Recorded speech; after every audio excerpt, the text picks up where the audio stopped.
आज हम सारी आसान टिप्स और ट्रिक्स के साथ 2 तरीके के चटपटे खट्टे मीठे अचार बना के तैयार करेंगे जो बिल्कुल सालों साल तक चलेंगे, बिल्कुल खराब नहीं होंगे। तो चलिए बढ़ते हैं रेसिपी की तरफ।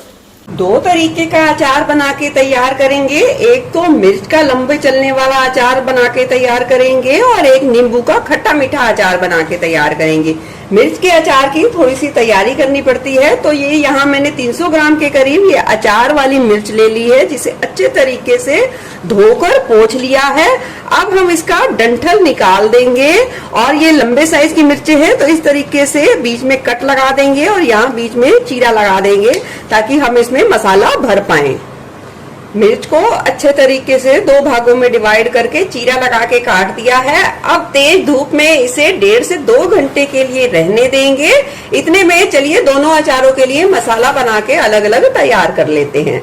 तो चलिए दोनों अचार में से पहले हम मिर्च के अचार का मसाला तैयार कर लेंगे। तो 1 चम्मच मेथी लिया है, 2 चम्मच सौंफ लिया है, 1 चम्मच जीरा लिया है। इन्हें हल्का सा पहले तवे पे भून लेंगे। लो टू मीडियम फ्लेम पे मैंने इन्हें थोड़ा सा हल्का सा सेक लिया है। बस इन मसालों की थोड़ी सी नमी को दूर करना है, इसे ओवर बिल्कुल नहीं भूनना है। अब यहाँ मैं डाल दूंगी 2 चम्मच के करीब राई और सभी चीजों को मिलाकर हम डाल देंगे मिक्सी जार में और दरदरा सा पीस लेंगे। अब मसाले को दरदरा पीस के रख लिया है। डाल देंगे आधी चम्मच से थोड़ा सा ज्यादा काला नमक, 2 चम्मच के करीब डाल देंगे नॉर्मल सफेद नमक, 1 चम्मच डाल देंगे लाल मिर्च पाउडर, 1 चम्मच डाल देंगे हल्दी, 1 चम्मच डाल देंगे कलौंजी, थोड़ी सी डाल देंगे कुटी हुई काली मिर्च। देखिए ये जो मिर्चें होती है वो ज्यादा तीखी नहीं होती, तो थोड़ा सा तीखापन लाने के लिए हमने थोड़ी सी लाल मिर्च का भी इस्तेमाल किया है, थोड़ी सी कुटी हुई काली मिर्च का भी इस्तेमाल किया है। अगर आप नहीं करना चाहते तो आप कश्मीरी लाल मिर्च का इस्तेमाल कर सकते हैं, अगर आपको तीखा कम पसंद है तो। अब इसमें जरूरत के हिसाब से डाल देंगे सरसों का तेल और अच्छे तरीके से मिला देंगे। अब इस सारे मसाले को इस तेल में अच्छे तरीके से मिला देंगे और 10 से 15 मिनट के लिए छोड़ देंगे ताकि मसाले अच्छे तरीके से फूल पाए और फिर हम डालेंगे अचार। तो चलिए 10 से 15 मिनट के लिए छोड़ देते हैं। इतने में नींबू के अचार का मसाला तैयार कर लेते हैं। अब नींबू के खट्टे मीठे अचार का मसाला बना के तैयार करेंगे। तो यहाँ मैंने ली है 30 ग्राम के करीब साबुत ये काली मिर्च ली है। चम्मच के माप से देखा जाए तो ये 5 चम्मच के करीब है। साथ ही मैंने ये 6 चम्मच यानी कि 30 ग्राम ही यहाँ मैंने ली है अजवाइन और 15 ग्राम यहाँ मैंने लिया है जीरा। देखा जाए तो ये 3 चम्मच के करीब जीरा है। लिए हैं 2 छोटे दालचीनी के टुकड़े लिए हैं और ये 3 बड़े वाली ये मोटे वाली काले वाली इलायची ली है और 7 से 8 लिए हैं लौंग। अब क्या करेंगे, जीरा और इन सभी खड़े मसालों और इन काली मिर्च को तवे पर हम भून लेंगे और अजवाइन को नहीं भुनेंगे, इस बात का ध्यान रखें। अचार के लिए मसाले को लो टू मीडियम फ्लेम पे 1.5 से 2 मिनट के लिए भून लिया है अच्छे तरीके से। इतने ही बस भुने हुए हमें चाहिए। अब इन्हें हल्का सा ठंडा कर लेंगे और दरदरा सा पीस लेंगे। मसाला पीस के तैयार कर लिया है अचार के लिए। अब मसाले को कंप्लीट करने के लिए हमने एक खुला बर्तन ले लिया है, उसमें डाल देंगे ये पिसा हुआ तैयार किया हुआ फ्रेश मसाला, डाल देंगे अजवाइन, 4 चम्मच डाल देंगे सफेद नमक, 3 चम्मच के करीब डाल देंगे नॉर्मल काले वाला नमक, 1 कटोरी भरकर डाल देंगे इसमें चीनी। यहाँ मैंने 350 ग्राम के करीब चीनी ली है। मीठे की मात्रा आप अपने स्वाद के अनुसार कर सकते हैं। यहाँ मैंने 750 ग्राम के करीब नींबू के अचार के लिए ये मसाला बना के तैयार किया है। तो चलिए मसाले का प्रीमिक्स बनके बिल्कुल अच्छे तरीके से तैयार है। तो चलिए शुरू करते हैं अचार डालना। अचार के लिए ये 750 ग्राम के करीब नींबू हैं। अचार के लिए जो नींबू लिए जाते हैं उनका छिलका थोड़ा सा पतला होता है और इसे कागजी नींबू के नाम से जाना जाता है। आप कह दीजिए कि कागजी नींबू दे दीजिए नींबू के अचार के लिए, तो आपको वो मिल जाएंगे। और जिन्हें अच्छे तरीके से धोकर फिर सूती साफ कपड़े से पोंछ लिया है और फिर पंखे के नीचे मैंने आधे से 1 घंटे के लिए रख दिया है। अब हम इस तरीके से प्लस के साइन करते हुए हम इसका कट लगा लेंगे और इसी तरीके से सारे नींबू के कट लगा के तैयार करेंगे।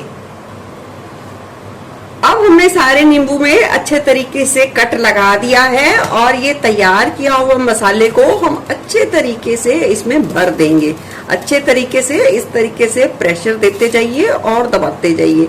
इसी तरीके से हम सारे नींबू में इसी तरीके से मसाले को भर के तैयार करेंगे।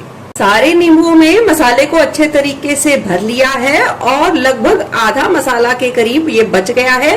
सारा मसाला ही अचार में यूज होगा, तो चलिए मैं बताती हूँ कैसे। मैंने यहाँ ये कांच की ये सूखी बर्नी ले ली है। इसे भी मैंने 1 घंटे के लिए धूप में अच्छे तरीके से धो के सुखा कर लिया है। इसमें डाल देंगे हम थोड़ा सा ये मसाला और डाल देंगे ये नींबू जो हमने भर के तैयार किया है। फिर से हम डाल देंगे इसमें थोड़ा सा मसाला। ये मसाला डालना बहुत ज्यादा जरूरी है, तभी हमारा अचार बिल्कुल मार्केट जैसा जिस तरीके से होता है ना, काला बहुत ज्यादा सुंदर दिखने में होता है, बिल्कुल तभी वो बनके तैयार होगा।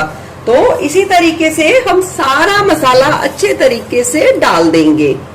अब मैंने इस तरीके से सारी बर्नी में ये सारा अचार डाल दिया है मसाले के समेत। अब ढक्कन लगाकर हम बर्नी को इस तरीके से थोड़ा सा चला देंगे और अब हम इसका ढक्कन निकाल लेंगे, क्योंकि अभी हमें ढक्कन की कोई भी जरूरत नहीं है कुछ दिनों के लिए।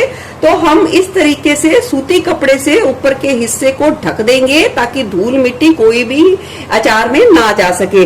ढक्कन हमें बिल्कुल भी नहीं लगाना है अभी, तो ये इस बात का ध्यान रखें। अब हम इसे अच्छे तरीके से थोड़ा सा बांध देंगे ताकि कपड़ा बिल्कुल भी हिले ना अपनी जगह से, और इसे 1 दिन के लिए पहले धूप लगवाएंगे और फिर 1 दिन के बाद मैं आपको दिखाऊंगी कि अचार पानी छोड़ना शुरू कर देगा। ये मसाले बहुत ही अच्छे तरीके से पकना यानी कि रिझना अचार में शुरू हो जाएंगे। तो 1 दिन के बाद मैं अभी दिखाऊंगी। इसे रख देती हूँ। इतने में मैं मिर्च के अचार को करती हूँ कंप्लीट। अचार के लिए मिर्चें भी बहुत ही अच्छे तरीके से सूख गई हैं और मसाले भी बहुत ही अच्छे तरीके से तेल में फूल गए हैं। अब हम लेंगे ये अचार का तैयार किया हुआ मसाला और मिर्च में अच्छे तरीके से भर देंगे। जितना आपको टेस्ट समझ में आता है, जितना आपको पसंद है कि कम मसाला डालना है या ज्यादा डालना है, उसी तरीके से आप सारी मिर्च में ये मसाले को भर लेंगे। मेरे हिसाब से तो ना ज्यादा भरा हुआ मसाला अच्छा लगता है और ना ही बहुत ज्यादा कम। तो चलिए इसी तरीके से सारी मिर्च को भर के पहले तैयार करेंगे। सभी मिर्चों में अच्छे तरीके से ये देख सकते हैं मसाले को भर दिया है। अब सीखते हैं इसे स्टोर कैसे करना है। मिर्च के अचार को स्टोर करने के लिए कांच का ये जर्नी ले ली है, जिसे अच्छे तरीके से धोकर मैंने धूप में 1 घंटे के लिए सुखा दिया है और उसमें डाल दिया है थोड़ा सा तेल, लगभग 3 से 4 छोटे चम्मच के करीब तेल, और उसमें डाल देंगे ये तैयार की हुई भरी हुई हमारी सारी मसाले वाली मिर्चें। मिर्चों को डाल देंगे और थोड़ा सा हाथों की मदद से हल्का सा दबा देंगे। अब हम इस अचार की इस बर्नी पर भी हमें ढक्कन नहीं लगाना है। इस तरीके से साफ सूती कपड़ा लेना है और इस तरीके से कपड़े से हम इसे लॉक कर देंगे यानी कि बांध देंगे। इसे भी हम 1 दिन की धूप लगवाएंगे और फिर जरूरत के हिसाब से हम इसमें तेल का इस्तेमाल करेंगे। तो चलिए कल मैं दोनों अचार को आपको दिखाऊंगी। नींबू के अचार को धूप में मैंने 1 दिन के लिए रखा। ये देख सकते हैं चीनी घुलना शुरू हो गई है और मसाले भी रिझना शुरू हो गए हैं और इस तरीके से नींबू और चीनी का रस निकलकर सामने आया है। तो हमें इसे 15 दिन की धूप कम से कम जरूर लगवानी है। 3 से 4 घंटे की धूप लगवानी है रोज, और इस तरीके से साफ पतले सूती कपड़े से ढककर धूप में रखना है, ढक्कन लगाकर नहीं रखना है।